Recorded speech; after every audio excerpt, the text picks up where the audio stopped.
মনে রাখবেন, একটি দুর্ঘটনা সারা জীবনের কান্না। আপনার সন্তান একবার মারা গেলে আর ফিরে আসবে না। তাই কথাগুলো মনোযোগ দিয়ে শুনুন।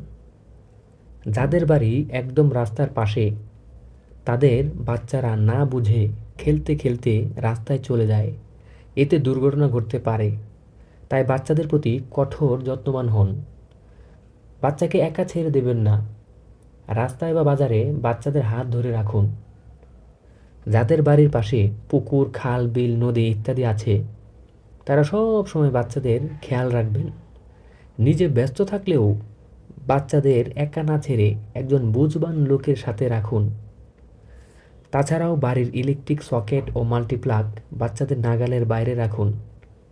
গ্যাসের চুলা, বৈদ্যুতিক চুলা, হিটার ও লাইটার এছাড়াও অন্যান্য ডিভাইসগুলো বাচ্চাদের থেকে দূরে রাখুন। ছুরি, দা, বটি ও অন্যান্য ধারালো জিনিসপত্র শিশুদের চলাচল স্থানে না রেখে নির্দিষ্ট স্থানে রাখুন।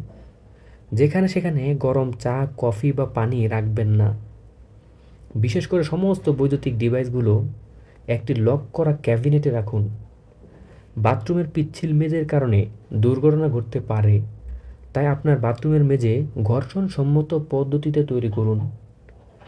বাসার ওষুধগুলোকে বাচ্চাদের নাগাল থেকে দূরে নিরাপদ স্থানে রাখুন। ছোট বাচ্চা হলে বাচ্চারা ঘুমানোর সময় বিছানা থেকে পড়ে যেতে পারে। তাই সঠিক পদ্ধতিতে বিছানা তৈরি করুন, যেন নাড়াচাড়া করলেও পড়ে না যায়। বাচ্চারা যেন কোনো মানুষের প্ররোচনায় পড়ে কোনো কিছু না খায়, না নেয় এবং তার সাথে চলে না যায়। ছোট থেকেই সেই শিক্ষা দেন এবং খেয়াল রাখেন।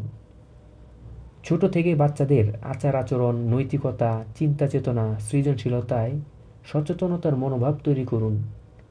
বাচ্চাদের ছোট থেকেই ধর্মীয় শিক্ষায় শিক্ষিত করে তুলুন। আর ভিডিওটি ভালো লাগলে শেয়ার করে অন্যদেরকে দেখার সুযোগ করে দিন।